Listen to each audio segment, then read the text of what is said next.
और इसलिए उस कविता का अपने वर्तमान के आकाश के साथ कोई संबंध नहीं।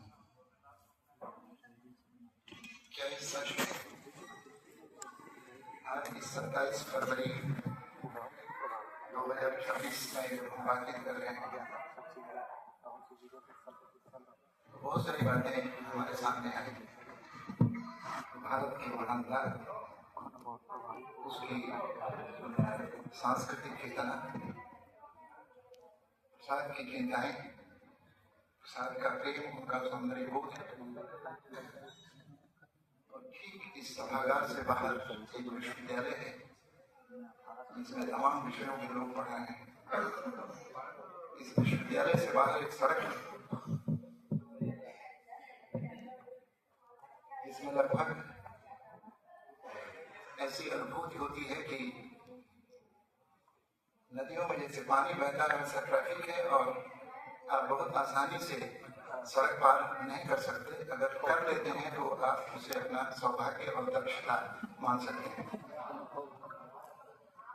तो इस कक्ष से बाहर और इस सेमिनार से बाहर एक बहुत बड़ी दुनिया है और इन दोनों दुनियाओं के बीच में कोई संवाद नहीं है। हम लोग जो साहित्य पर, कविता पर बात करते हैं तो भूल जाते हैं कि प्रसाद के आखिरी रचनाशीलता का दौर हिंदी में सिनेमा की शुरुआत का दौर है और फिर सिनेमा का एक दर्शक वर्ग है। सिनेमा का बहुत गहरा प्रभाव है, उसके दृश्य है, उसके संवाद है, उसकी कहानियां हैं, उसमें बहुत सारी समस्याएं हैं। केवल कविता को लेकर जब हम बातचीत करते हैं तो हमारी स्थिति कूलर के फल के कीड़े की तरह होती है। उस फल के भीतर हम समझते हैं कि यही ब्रह्मांड है, और जबकि प्रसाद की मृत्यु के लगभग 10 वर्ष बाद देश आजाद होता है और देश का विभाजन भी होता है। तो भारत के इतिहास की सबसे तकलीफदेह घटनाओं में से एक है। बहुत एक लंबा दौर गुजरता है, आर्थिक उदारीकरण, फिर इसके बाद की तमाम घटनाएं और आज की ऐसी दुनिया युद्धग्रस्त है। उसमें यूक्रेन है, उसमें फिलिस्तीन है और उसमें हमारा अपना समाज भी है। भारत में युद्ध सीमाओं पर हो या न हो, लेकिन समाज और जीवन में युद्ध बहुत सारे हैं। क्या हम इनको स्थगित करके प्रसाद को पढ़ सकते हैं? जो कविता अपने वर्तमान के साथ कोई जीवित संबंध नहीं बनाती, वो या तो करुण पुराण है या सत्यनारायण की कथा है।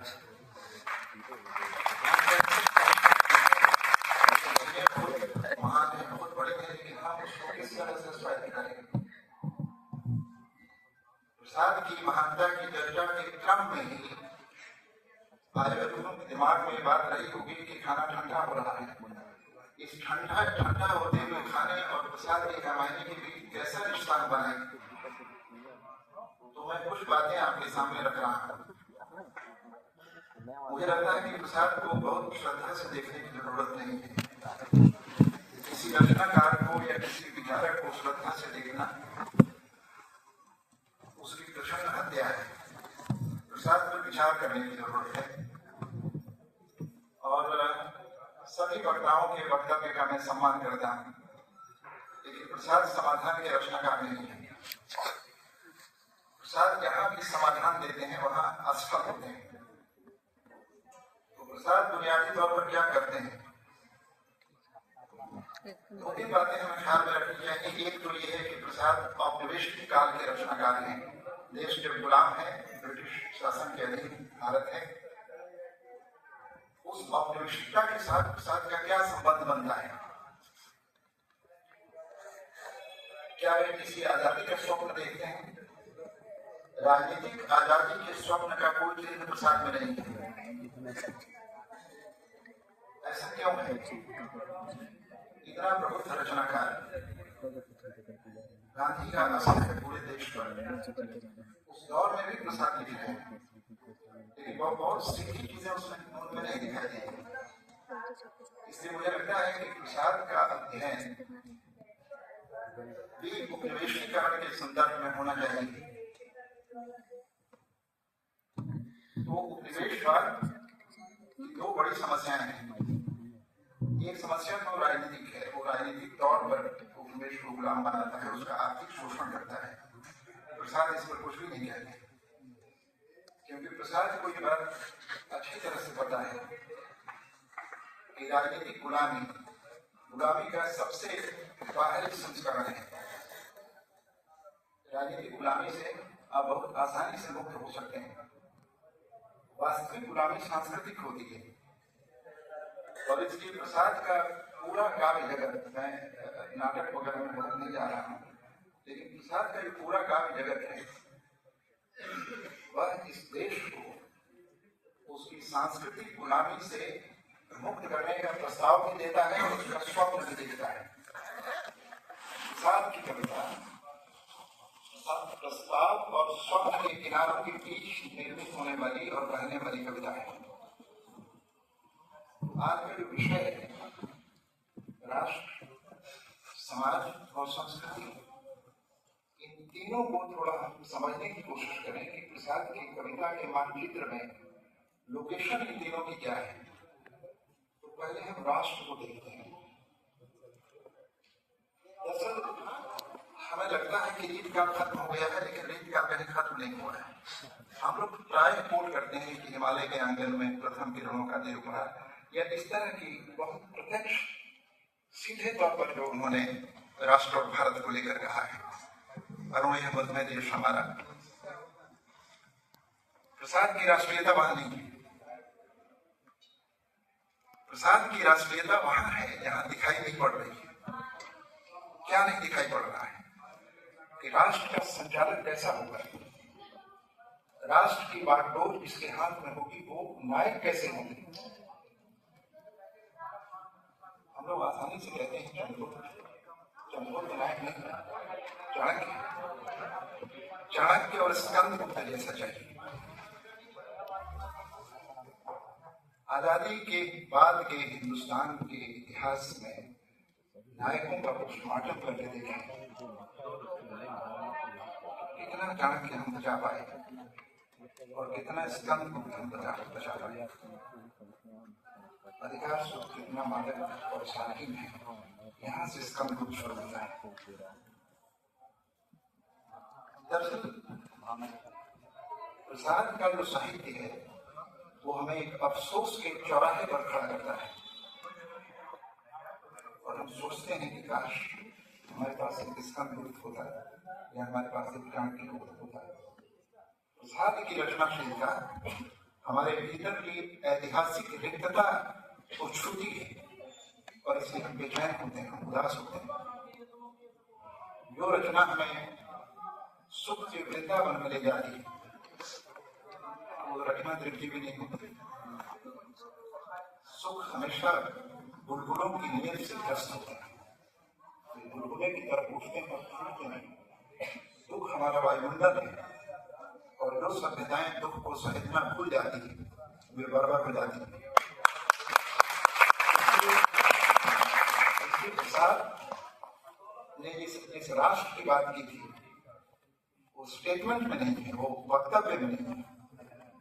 जैसे प्रेम अगर भाषा में है तो कथन है, स्पर्श में अनुभूति है, स्पर्श में अनुभव है। प्रसाद का राष्ट्र स्पर्श में है, कथन में नहीं। और ये बड़े रचनाकार की निशानी है, और इस तरह का ट्रीटमेंट छायावाद से पहले की कविता में हमें दिखाई नहीं देता।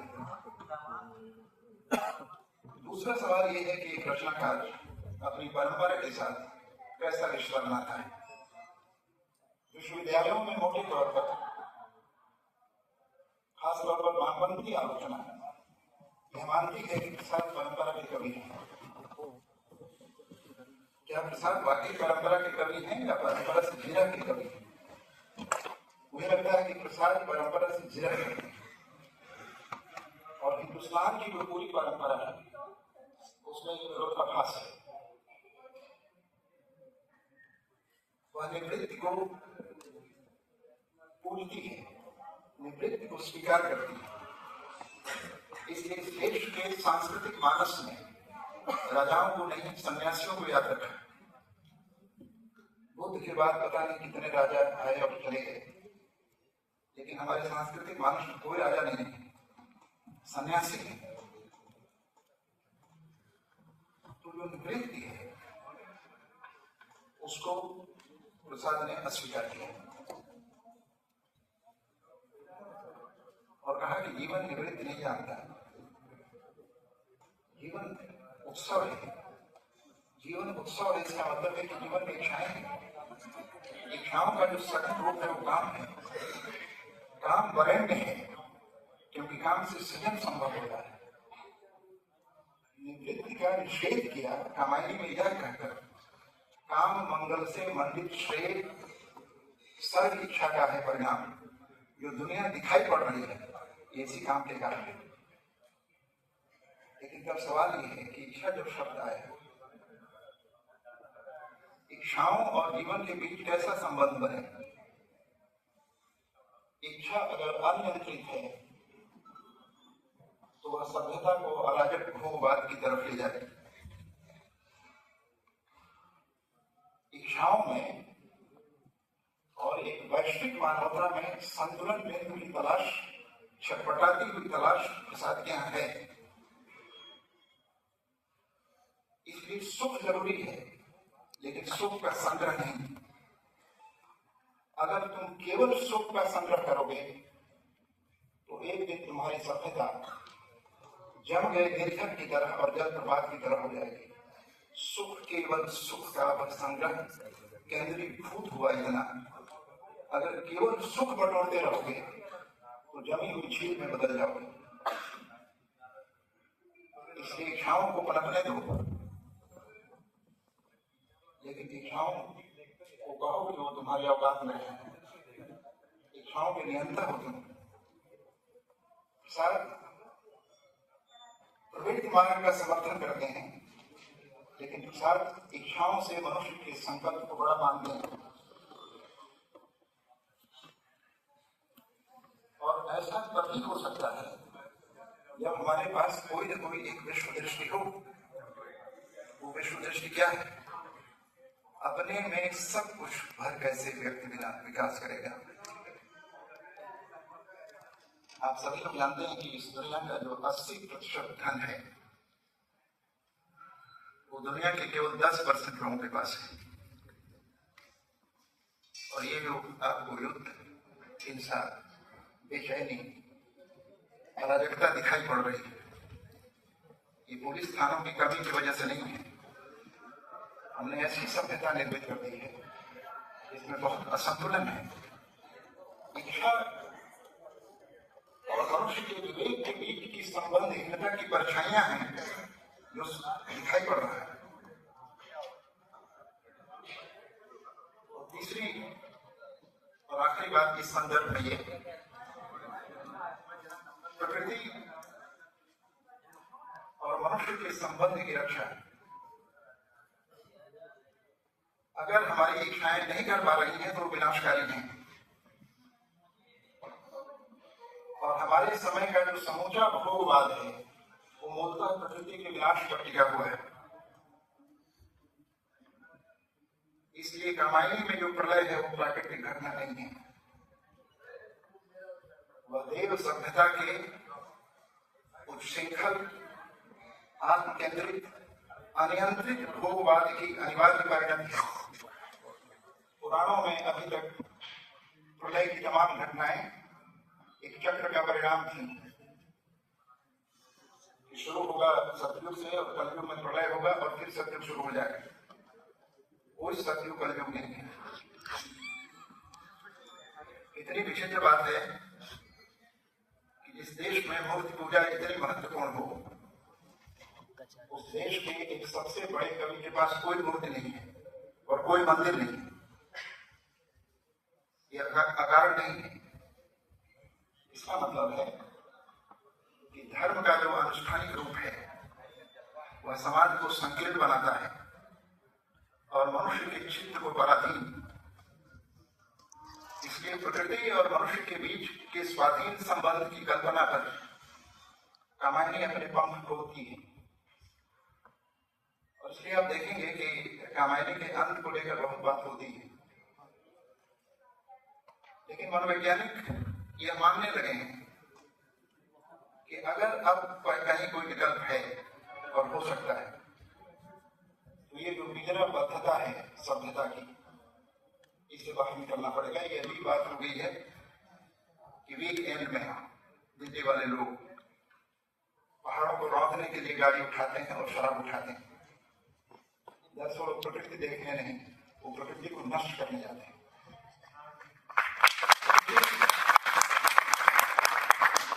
प्रकृति और मनुष्य के बीच के संबंधों को पुनर्बहाल करने की जो चिंता और पीड़ा है, हम अपने वर्तमान की आंख से उनकी कविता को हम पढ़ सकते हैं। संस्कृति का जहां तक सवाल है, क्योंकि समय नहीं है तो दो ही बिंदुओं पर मैं बोलूंगा। संस्कृति के बारे में हमें झूठ बोलने की बहुत आदत हो गई है।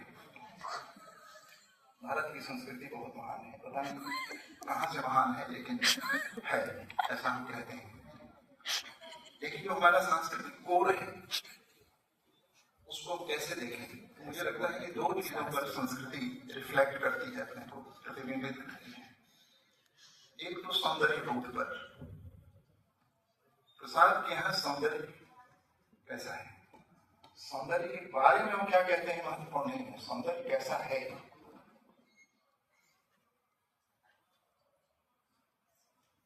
सौंदर्य दरअसल अवगुंठन में होता है, थोड़ा सा छिपा हुआ। सौंदर्य ही नहीं, अर्थ संबंध की सारी खूबसूरती कुछ रह जाने और कुछ न रह पाने में, संबंधों की भी और रूप की भी, देह की भी। और इसकी श्रद्धा को जब वो पहली बार मंच पर ले आते हैं तो श्रद्धा पूरी दिखाई नहीं पड़ रही। नील परिधान, बीच सुकुमार, खुल रहा मृदुल अधखुला अंग। और फिर मुश्किल ब्यूटी पार्लर वालों को होगी उस अंग की चमक को वो किस पेंट से प्रकट करेंगे। प्रसाद को बांधने में ब्यूटी पार्लर की हथेलियां टूट जाएंगी। खिला हो ज्यों बिजली का फूल, मेघ बन बीच गुलाबी रंग। जैसे सांवले बादलों की गोद में बिजली का फूल खिला हो, ऐसा सौंदर्य है। इस दरअसल कविता हमेशा संस्कृति बाजार के दैत्य के पंजे से छुड़ा लेती है। और ये कोई नई बात नहीं है, आप जायसी कहीं चले जाए। मुझे लगता है कि खरबों का कारोबार है बाल ठीक लहराने का। और जायसी ने पद्मावती के बालों के बारे में केवल ये कहा, बेनी खोड़ी दे जो झारा, सड़क पताल हो गया अंधियारा। पद्मावती जब जोड़ा खोल देती है तो स्वर्ग से अब पाताल तक अंधेरा है। ये रात का अंधेरा है, ये रात बात का नहीं है। पद्मावती ने अपने बाल खोल दिए। कौन शैम्पू ऐसा बाल ले आया? कविता वहां की और कविता यहाँ की। खिला हो जो बिजली का फूल, मेघ बन बीच गुलाबी रंग। और दूसरा, प्रेम के बारे में एक सभ्यता क्या सोचती है, ये ध्यान रखने की जरूरत है कि कविता सभ्यता की आवाज नहीं, सभ्यता की मंशा है। तो प्रेम के बारे में पूर्व मिलाकर पश्चिम प्लेटोनिक लव तक जाता है। विक्टोरिया प्लेटोनिक में नहीं जाते। प्लेटोनिक लव का मतलब यह होता है कि केवल आप भावना से किसी को चाहते हैं, तो उसमें आलिंगन वगैरह कुछ नहीं है। प्रसाद के यहाँ आलिंगन है। स्नेहालिंगन की लतिकाओं का झुर मुरझा जाने दो, आओ हम अपने आलिंगन से एक झुरमुट बनाए, जीवन धन इस जले जगत को वृंदावन बन जाने दो। आओ हम अपने प्रेम से इस जली हुई दुनिया में एक वृंदावन बनाए। अखबार तो अब मैं पढ़ता नहीं हूँ, टीवी तो देखे 7 साल 8 साल हो गए, लेकिन ये जो स्क्रीन नाम की चीज है स्मार्टफोन पर, इसमें सूचनाएं आती हैं। कल शाम तक जो ब्रेकिंग आकाश के सारे तारे तोड़कर दुपट्टे में रख देने पर आमादा था, वो अगले ही दिन तेजाब का बोतल लेकर घूम रहा है।